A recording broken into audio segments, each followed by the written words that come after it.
विधानसभा अध्यक्ष सतीश महाना ने आज सुबह 8 बजे अपने पोलिंग स्टेशन हरजिंदर नगर में अपने मताधिकार का इस्तेमाल किया।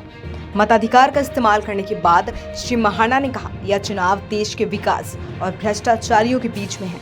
उन्होंने कहा, एक वक्त था जब लोगों को राशन नहीं मिलता था, कोटेदार बेईमानी करके गरीबों का राशन पर डाका डाल देते थे, लेकिन आज हर व्यक्ति को मुफ्त राशन मिल रहा, सुरक्षा मिल रही, देश का विकास अग्रसर है। ऐसे में मोदी सरकार की तीसरे कार्यकाल की देश को बेहद जरूरत है। उन्होंने कहा, निश्चित तौर पर अब की बार 400 पार। ये देश की आज़ादी के बाद जिस प्रकार की अपेक्षा थी देश के शहीदों की, हमारा भारतवर्ष कैसा हो, वो आज़ादी के बाद से लेकर कहीं न कहीं उसमें कमी आई थी, उन सपनों में कमी आई थी जो शहीदों ने देखी थी, जो राष्ट्रभक्तों ने देखी, जो राष्ट्र के स्वतंत्रता संग्राम सेनानियों ने देखी। हमारा देश प्रगति के पथ के ऊपर आगे बढ़े।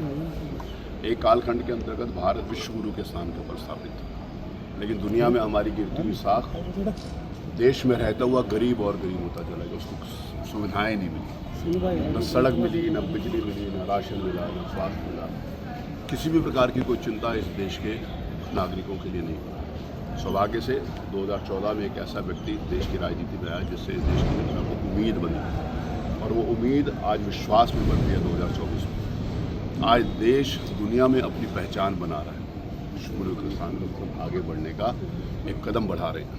आज देश में रहने वाला गरीब जिसको राशन भी नहीं मिलता था, अगर वो कोटेदार की मर्जी होती थी उसको राशन दे या ना दे, आज को मुफ्त राशन मिलता। मैंने देखा है कि गरीब व्यक्ति को अगर बीमार है तो उसको अस्पताल में ले जाने वाला कोई नहीं है, उसके पास अस्पताल के लिए पैसा नहीं होता। आज हर गरीब के पास स्वास्थ्य कार्ड है। मैंने देखा है कि 64 वर्ष की आज़ादी के बाद, 64-65 वर्ष तक कह रहा हूँ, जब माननीय प्रधानमंत्री जी ने देश की कमान संभाली, इस देश में गरीब माँ बहन बेटी के लिए शौच के लिए भी स्थान नहीं थी। मैंने देखा है कि झोपड़ी में रह रहे वो व्यक्ति आज उनका पक्का मकान है।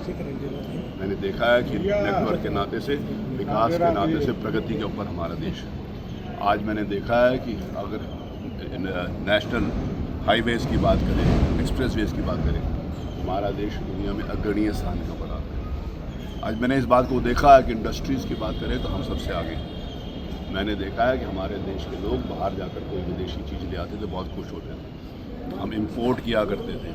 आज मैंने देखा है कि हमारे देश की बनी हुई वस्तुएं दुनिया भर में हमारे देश से एक्सपोर्ट होती है, वो लोग इंपोर्ट करते हैं। आज मैंने इस बात को देखा है कि इंडस्ट्रियलाइजेशन के नाते से लोगों में एक विश्वास पैदा हुआ। आज मैंने देखा है कि बिना भेदभाव के सारी की सारी सरकारी योजनाएं दी जाती हैं। अगर कोई योजना दी गई है, चाहे वो राशन की हो, चाहे वो मकान की हो, चाहे वो स्वास्थ्य की हो, चाहे वो गैस सिलेंडर की हो, तो बिना भेदभाव, चाहे हिंदू हो, चाहे मुसलमान हो, चाहे छोटा हो, चाहे गरीब हो, किसी भी जाति का व्यक्ति हो, सबको दी जाती है। ये सारे के सारे मुद्दों के ऊपर आज लोग देख रहे हैं, और उसी विश्वास के साथ फिर एक बार मोदी सरकार के नाते से लोग लखनऊ से निकलें, और ये 10 वर्षों के अंतर्गत काम जो हुआ है उसको और मजबूती प्रदान करने के लिए ये चुनाव। यूपी में कितनी सीटें ला रहे हैं? यूपी में 80 में से 80 सीटें, और देश में 400 पार।